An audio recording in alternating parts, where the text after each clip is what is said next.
నమస్తేనండి. శ్రీమాత్ర నమః ఛానల్‌కి స్వాగతం. ఆ లలితా పరమేశ్వరి అమ్మవారి ఆశీస్సులు మనందరిపైన ఉండాలని సదా కోరుకుంటున్నాను. ఈరోజు కార్తీక పురాణంలోని 6వ అధ్యాయం గురించి మనం తెలుసుకుందాము. జనక మహారాజుతో వశిష్ఠుడు మరలా ఇట్లు చెప్పడం ప్రారంభించాడు. ఓ జనక మహారాజా!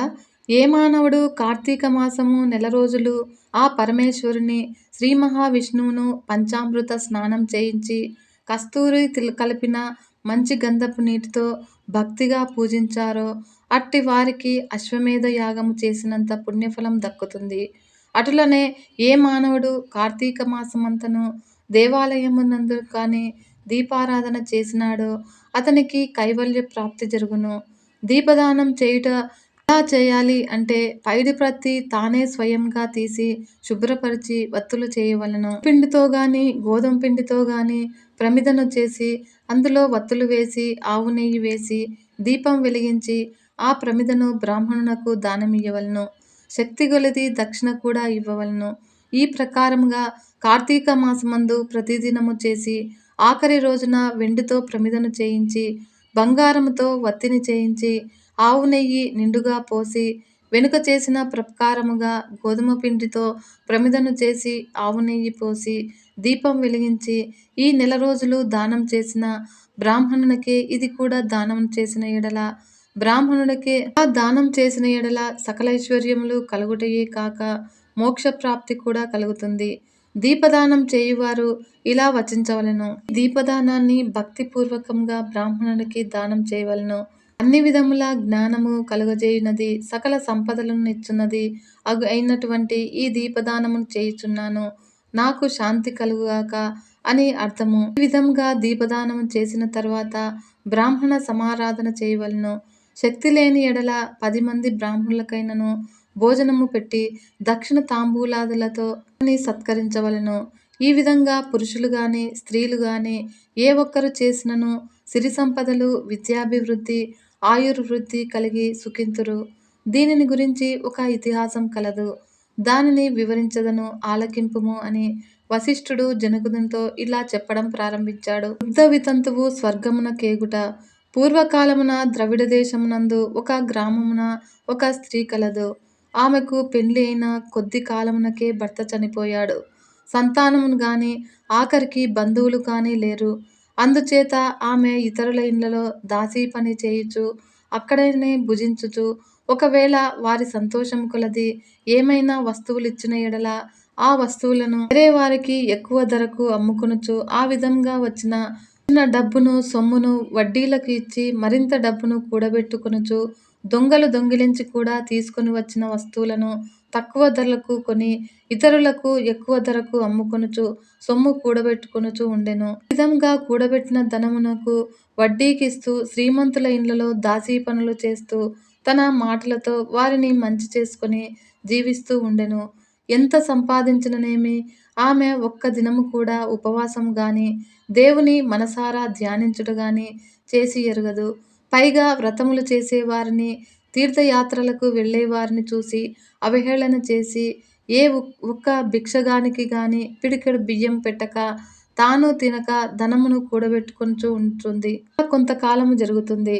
ఒక రోజున ఒక బ్రాహ్మణుడు శ్రీరంగంలోని శ్రీ రంగనాయకులను సేవించుకొనుటకు బయలుదేరి మార్గమధ్యమున ఈ స్త్రీ ఉన్న గ్రామమునకు వచ్చి ఆ దినమున అక్కడే సత్రములో బదిలీ చేస్తాడు.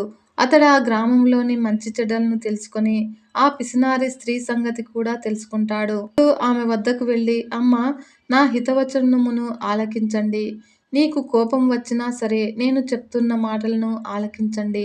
మన శరీరములు శాశ్వతం కావు, నీటి బుడగల వంటివి. క్షణములో మృత్యువు మనలను తీసుకొని పోవును, ఎవరూ చెప్పలేరు. పంచభూతములు సప్త ధాతువులతో నింపబడిన ఈ శరీరములో ప్రాణము జీవము పోగానే చర్మము మాంసము కుళ్ళి దుర్వాసన కొట్టి అసహ్యంగా తయారవుతుంది. అటువంటి ఈ శరీరాన్ని నీవు నిత్యమని భ్రమించుచున్నావు. ఇది అజ్ఞానంతో కూడిన దురాలోచన. తల్లి, నీవు బాగా ఆలోచించుకొనుము. అగ్నిని చూసి మిడత దానిని తిందామని భ్రమించి దగ్గరకు వెళ్ళి భస్మమవుతున్నది. అటులనే మానవుడు కూడా ఈ తనువు శాశ్వతమని నమ్మి అంధకారంలో పడి నశించుచున్నాడు.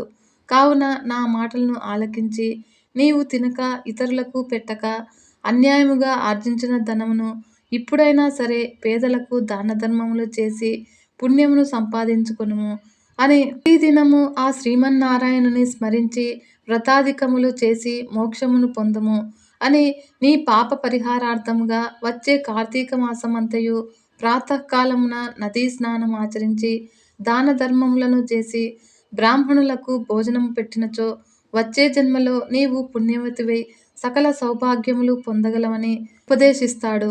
ఆ వింతంతురాలు బ్రాహ్మణుడు చెప్పిన మాటలకు తన్మయురాలై మనస్సు మార్చుకొని ఆనాటి నుంచి దాన ధర్మములు చేయుచు కార్తీక మాస వ్రతమాచరించుటచే జన్మరాహిత్యమై మోక్షము పొందుతుంది. కనుక కార్తీక మాస వ్రతములో అంత మహత్యమున్నది. స్కాంద పురాణాంతర్గత వశిష్ఠ ప్రోక్త కార్తీక మహాత్మ్యమందలి 6వ అధ్యాయము 6వ రోజు పారాయణము సమాప్తము. శివపురాణంలోని కథను గురించి ఇప్పుడు మనం తెలుసుకుందాము. మన ఛానల్ని ఫస్ట్ టైం చూస్తున్నట్లయితే ఈ వీడియో కనుక మీకు నచ్చినట్లయితే లైక్ చేయడం మాత్రం మర్చిపోకండి ఫ్రెండ్స్. మరియు మన ఛానల్ని సబ్స్క్రైబ్ చేసుకుని సపోర్ట్ చేయగలరని భావిస్తున్నాను. పూర్వకాలంలో నారదుడు ఒకసారి హిమాలయ పర్వతాల్లోని మానస సరోవరం దగ్గర పర్ణశాలను ఒకదానిని నిర్మించుకొని భీకరమైన తపస్సు చేస్తున్నారు. నారదుని తపస్సు భంగం చెయ్యమని దేవేంద్రుడు అప్సరసలను పంపించాడు. అలా అప్సరసలు నారదుని సమీపించి వీణుల విందుగా గానం చేశారు. కన్నుల పండుగగా నాట్యము చేశారు. మహర్షి చలించలేదు. చివరి అస్త్రంగా అప్సరసలు అంగాంగ ప్రదర్శనం చేస్తూ నారదుడు చేసే తపస్సును భగ్నం చేయడానికి ప్రయత్నించాడు. కానీ నారదుడు శివ శివ అంటూ కన్నులు మూసుకొని తపస్సును ఉపక్రమించాడు. అప్సరసాంగనలు దేవేంద్రుని వద్దకు పోయి నారదుని తపస్సు భంగం చెయ్యలేకపోయామని చెప్పి సిగ్గుతో తలలు వంచుకున్నారు. అంతటా నారదుడు ఆ తపస్సును ఇంద్రపదవి కోసం చేయటం లేదు, పరమేశ్వరుని అనుగ్రహం కోసం చేస్తున్నాడు అని తెలుసుకొని దేవేంద్రుడు కూడా శాంతించాడు. ఆ అప్సరసల వయ్యారములకు లొంగక ఇంద్రియ నిగ్రహము పాటించినందుకు నారదుడు తనను తానే అభినందించుకున్నాడు. లోలోన సంతసించాడు కూడా. క్రమంగా ఆ సంతోషము కాస్త గర్వంగా మారింది. అప్సరసాంగనలకు లొంగలేదు కాబట్టి మాయను జయించినట్లే అని తీర్మానించుకున్నాడు. ఇలా ఉండగా ఒకరోజు నారదుడు సత్యలోకానికి వెళ్ళి బ్రహ్మదేవుడితో తను తపస్సు చేసిన విధానము, అప్సరసాంగనులను జయించిన విధానము వివరించి, తండ్రి, ఇక ఇదే కదా మాయ, ఆ మాయను నేను జయించగలిగాను అని అన్నాడు. ఆ మాటలు విన్న పరమేష్ఠి నవ్వి ఊరుకున్నాడు. తరువాత నారదుడు కైలాసానికి వెళ్ళి శివుడికి నమస్కరించి, దేవదేవ, శివమాయను జయించటం వల్ల నేను ధన్యుడనైనాను అని అన్నాడు. ఆ మాటలు విన్న పరమేశ్వరుడు, నారద, శివమాయ అంటే ఏమిటో పూర్తిగా నాకే తెలీదు. దాన్ని జయించాలనుకుంటున్నావు. ఎందుకైనా మంచిది, జాగ్రత్తగా ఉండు అని అన్నాడు. తర్వాత నారదుడు వైకుంఠం చేరి విష్ణువుకు నమస్కరించి తాను చేసిన తపస్సు గురించి తెలిపి, తాత, శివమాయను జయించాను, విష్ణుమాయను కూడా నన్నేమీ చేయలేదు అని అన్నాడు. ఆ మాటలు విన్న విష్ణుమూర్తి, నారద, త్రిమూర్తులకు మించిన శక్తి ఇంకొకటి ఉన్నది. అదే పరమశక్తి, పరమ మాయ. దానిని గురించి తెలియని వారు విష్ణుమాయ, శివమాయ అనుకుంటూ ఉంటారు. కానీ మహామాయ త్రిమూర్తులను కూడా బద్ధులను చేస్తుంది. మాయకు అతీతుడైన వారెవరూ లేరు. కాబట్టి నువ్వు మాత్రం జాగ్రత్తగా ఉండవలసింది అని అన్నాడు. అప్పుడు నారదుడు ఆ మాటలు విని సరే అని తల ఊపి భూలోకానికి బయలుదేరాడు. భూలోకంలో లోక కళ్యాణపురము అనే పట్టణం ఉన్నది. అది సస్యశ్యామలమై ఉన్నది. ఆ రాజ్యాన్ని పరిపాలించే మహారాజుకు యుక్త వయస్కురాలైన కుమార్తె ఉన్నది. ఆ కుమార్తెకు వివాహం చేద్దామని నిశ్చయించి దేశం నలుమూలలా చాటింపు వేయించాడు ఆ మహారాజు. రాజభవనంతో పాటు కళ్యాణపురం అంతా అందంగా అలంకరించారు. అంతా కోలాహలంగా ఉన్నది. ఆ రాజ్యానికి చేరాడు ఈ నారదుడు. రాజభవనానికి వచ్చాడు. ఆ మహర్షిని చూడగానే రాజు అర్ఘ్యపాద్యాదులు ఇచ్చి స్వాగతం పలికాడు. అంతటా సుఖాసీనుడైనాడు ఈ నారదుడు. మహర్షిని ఘనంగా సత్కరించాడు మహారాజు. చెలికత్తెలు రాజకుమారిని తోడ్కొని వచ్చారు. రాజహంసలా వచ్చిన రాజకుమారి అతి వయ్యారంగా నమస్కరించింది. యవ్వనంలో ఉన్న ఆ రాజకుమారి అపురూప సౌందర్య రాశి. ఆమెను చూడగానే నారదుని మనస్సు పరిపరి విధాలా పోయింది. ఆమె పేరు రమాదేవి. ఆమె అందచందాలకు ముగ్ధుడైన మహర్షి, రాజా, నీకు అభ్యంతరం లేకపోతే నీ కుమార్తెను నేను వివాహం చేసుకుంటాను అని అన్నాడు. ఆ మాటలు విన్న రాజు, మునీంద్ర, అంతకన్నా నాకు అదృష్టం ఇంకేమైనా ఉంటుందా? నీ కోరిక తప్పక మన్నించాలి. కానీ నా కుమార్తె ఆ శ్రీహరిని తప్ప వేరెవరిని వివాహమాడను అని అంటుంది. అంతా భగవదేచ్ఛ. రేపే కదా స్వయంవరము. మీరు కూడా స్వయంవరానికి విచ్చేయండి అని అన్నాడు. అలాగే తప్పనిసరిగా రేపటి స్వయంవరానికి వస్తాను అని చెప్పి వైకుంఠానికి బయలుదేరాడు ఈ నారదుడు. వైకుంఠంలో శ్రీమన్నారాయణుడు శేషశాయి అయి ఉన్నాడు. అలా నారదుడు వైకుంఠం చేరి శ్రీహరిని చూసి, మహాప్రభు, సుఖాలు భోగాలు అనుభవించడంలో నీకు మించినవాడు ఈ జగత్తులో మరెవ్వరూ లేరు. నేను సన్యాసిని, ఏకాకిని. స్వామి, కళత్ర సుఖము స్వర్గ సుఖము కన్నా కూడా మిన్న అని అంటారు కదా. భూలోకంలో కళ్యాణపురాధీశుడు తన కుమార్తెకు స్వయంవరం ప్రకటించాడు. ఆమె అందాల రాశి, అపరంజి బొమ్మ. నేను ఆమెను వివాహమాడాలని అనుకుంటున్నాను. ఆమెనేమో శ్రీహరిని తప్ప అన్యులను వివాహమాడను అని అంటున్నది. కాబట్టి ఓ జగన్నాథ, నీ హరిరూపము నాకు ప్రసాదించి నన్ను ఒక ఇంటివాణ్ణి చేసి పుణ్యం కట్టుకో స్వామి అని అంటూ అనేక విధాలుగా ప్రార్థించాడు. ఆ మాటలు విన్న శ్రీ మహావిష్ణుమూర్తి, నారద, వివాహము అంటే ఒక స్త్రీని కట్టుకుని ఆమెతో కాపురం చేయటమే కాదా, మాయలో పడ్డవాడు ఆ మాయ నుండి బయటపడే మార్గమున్నది. కానీ సంసారంలో పడ్డవాడికి దానిలో నుంచి బయటపడే మార్గమే లేదు. సారము లేనిది సంసారము అని పండితులు చెబుతారు. సంసారివై మాయలో పడితే నిన్ను రక్షించేవారెవరు? ఒక్కసారి ఆలోచించు అని అన్నాడు. ఆ మాటలకు కోపించిన నారదుడు, తాత, వివాహం చేసుకున్నంత మాత్రాన చేతనే మాయలో పడిపోతానా? శివమాయ, విష్ణుమాయలను జయించిన వాణ్ణి నేను. ఇప్పటి వరకు నిన్ను ఏమీ అడగలేదు. ఈ ఒక్కటి అడుగుతున్నాను. నీ హరిరూపాన్ని నాకు ప్రసాదించు అని అన్నాడు. తదాస్తు అని అన్నాడు విష్ణుమూర్తి. లోకంలో కళ్యాణపురము పెళ్లి సందడితో కోలాహలంగా ఉంది. దేశ విదేశాల నుండి రాజులు, మహారాజులు, రారాజులు లెక్కలేనంత మంది స్వయంవరం మంటపానికి విచ్చేశారు. వారందరూ రతనాల హారాలు ధరించారు. వజ్రాలు పొదిగిన కిరీటాలు ధరించారు. వారు ధరించిన వజ్ర వైడూర్యముల కాంతులతో స్వయంవర మంటపము కొత్త కాంతిలీనుతోంది. స్వయంవర మంటపము ప్రవేశించాడు ఈ నారదుడు. రాకుమారి కోరినట్లుగానే తాను హరిరూపం ధరించి వచ్చాడు.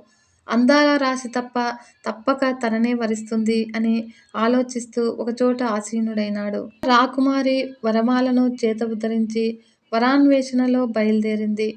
ఆమెతో పాటు చెలికత్తెలు ముందు నడుస్తూ అక్కడ ఆసీనులైన రాజుల వివరాలు తెలియజేస్తున్నారు. రాజకుమారి మౌనంగా ముందుకు సాగిపోతుంది.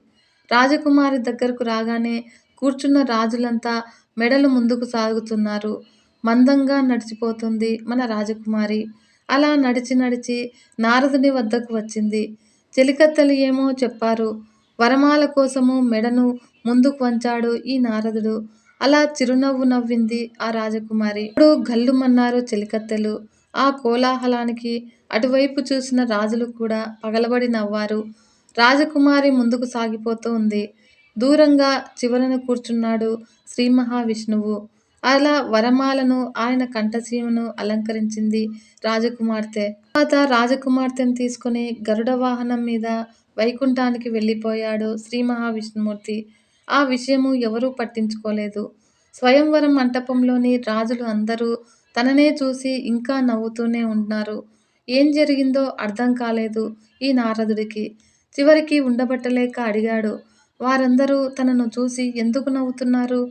దానికి రాజులంతా, ఏమయ్యా, నువ్వెవరో పిచ్చివాడిలాగున్నావు. వంటి మీద ఉన్న వస్త్రాలు, ఆభరణాలు చూస్తే ఆ శ్రీనాథుడిలాగా ఉన్నావు. కానీ నీ ముఖము ఒకసారి చూసుకో, కోతిలాగా ఉన్నది. అట్టి నిన్ను రాకుమారి ఏ రకంగా పరిణయిస్తుంది? అందరూ ఎగతాళి చేశారు. నారదుడికి విషయం అర్థమైంది. తనకు శ్రీహరి రూపాన్నిమ్మంటే కోతి రూపాన్నిచ్చాడు విష్ణుమూర్తి. ఈ కారణంగా సభలో తీరని పరాభవం జరిగింది. తలవంపులా పాలయ్యాడు. దీనికి కారణమైన ఆ విష్ణుమూర్తిని క్షమించరాదు అనుకుంటూ కోపంగా ఊగిపోతూ హుటాహుటిన వైకుంఠం చేరాడు. అక్కడ శ్రీ మహావిష్ణువును చూసి, నారాయణ, నీవు ఇంత మోసం చేస్తావని అనుకోలేదు. దేశ దేశాల నుంచి వచ్చిన రాజుల మధ్య నన్ను ఘోరంగా అవమానించావు. దీనికి ఫలితంగా నీకు శాపం ఇస్తున్నాను. భార్య కోసము నేను ఏ విధంగా తల్లడిల్లిపోయానో అలాగే నువ్వు కూడా నీ భార్య కోసం నానా కష్టాలు పడతావు. నాకు కోతి ముఖం ప్రసాదించావు కాబట్టి ఆ వానర మూకలే నీకు కష్టకాలంలో సాయంగా నిలుస్తారు అని అన్నాడు. శ్రీ మహావిష్ణువు ఆ మాటలు విని, నారద, శివమాయ నిన్ను ఆవహించింది. హరి రూపం కావాలని కదా నువ్వు అడిగావు. హరి అంటే కోతి అని అర్థం నీకు తెలియదా? జ్ఞాన వైరాగ్యాలు కోల్పోయి ఈ రకంగా కోరటము నీకు తగినదా? ఒక్కసారి ఆలోచించు. నిన్ను నేను మోసగించానా? నువ్వు మాత్రం నన్ను అకారణంగా శపించావు. నీ శాపము నిష్ఫలం కాదు. త్రేతాయుగంలో శ్రీరామచంద్రుడిగా దశరథుని ఇంట పుట్టి నీ శాపాన్ని అనుభవిస్తాను. నువ్వు నన్ను శపించినా నేను మాత్రం నీకు వరమిస్తున్నాను. కలహప్రియుడనైనప్పటికీ ముల్లోకములందు గౌరవించబడుతూనే ఉంటావు అని అన్నాడు. ఆ మాటలు విన్న ఆ నారదుడు విష్ణుమూర్తి కాళ్ళపై పడి, స్వామి, క్షమించవలసినది. నా తప్పులను మన్నించు. సదా నీ అనుగ్రహానికి పాత్రుడనయ్యేటట్లుగా నన్ను అనుగ్రహించుము అని వేడుకున్నాడు. ఆ తర్వాత శ్రీ మహావిష్ణుమూర్తి ఆశీస్సులు అందుకొని తీర్థయాత్ర చేయటానికి బయలుదేరాడు నారదుడు. ఓం నమో నారాయణాయ.